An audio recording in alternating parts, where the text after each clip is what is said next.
Hello, I'm Craig Gentry, and we're back home after a quick overnight trip to LBL to test out this new 1100 watt-hour portable power station that BougeRV was kind enough to send me.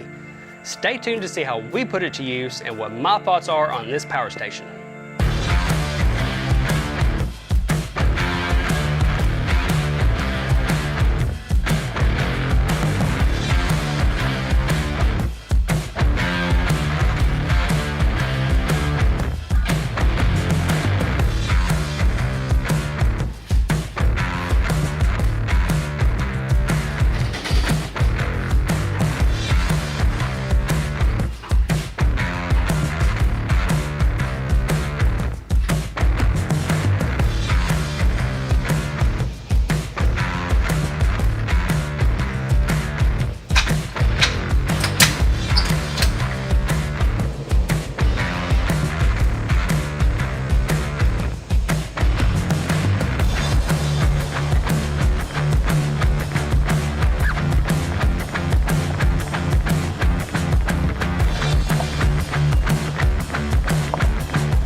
Now I'll preface this video by saying I've never owned a power station before, but I have borrowed my friend's Jackery 300 and it didn't have the capacity I needed and took what seemed like all day long to charge back up.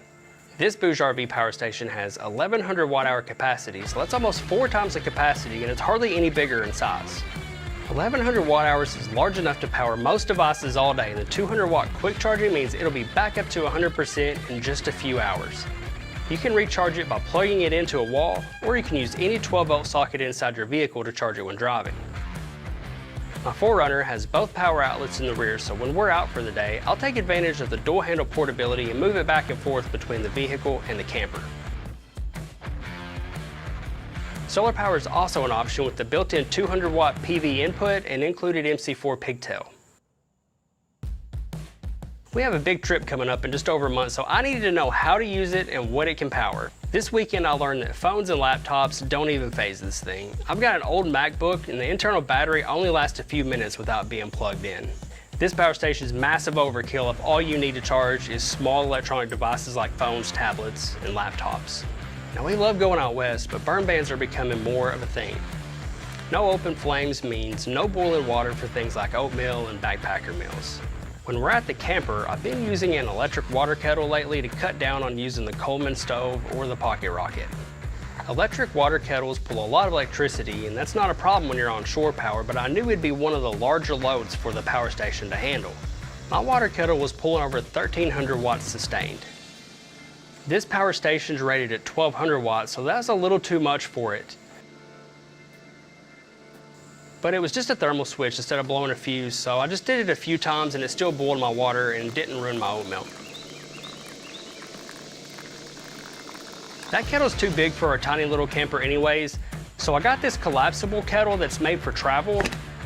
It pulls less than half the power and it has a regular wall plug, so I can use it when we're on shore power or I can use it with the power station, so that problem's solved. Now another heavy use device is my wife's hairdryer. It pulled over 1500 watts, but it's really unstable, so it would peak real high and then drop back down before the power station overheated. She was able to run the hairdryer plenty long enough without any problems with the power station shutting down. Curiosity got the best of me and I plugged the power station into our shore power socket. It powered up the whole camper. The LED lights were no problem, obviously, but I wanted to see if it'd power the air conditioner. The built-in fan and the lights together only pulled about 75 watts. That's no problem for this power station. It'd probably charge our phones and run the built-in fan all night. I kicked on the AC to see if it'd be strong enough to run it. An air conditioner will pull a lot to get started, so I didn't think this power station would be able to run it, but to my surprise, it kicked the compressor on just like when it's on shore power. With 1100 watt-hour capacity, I don't think it'd be able to run the AC for very long, but I was impressed that it was able to handle the big surge of the compressor coming on. Other common uses for these power stations include CPAP machines, 12-volt fridge freezers, blenders, microwaves, coffee makers. There's a really wide range of how people are using these power stations. Hey, down in the comments below, drop me a line and let me know what you would power with this BougeRV power station. After using this power station for the weekend, I'm really impressed with it. It'll be riding with me on all my future road trips with or without the camper.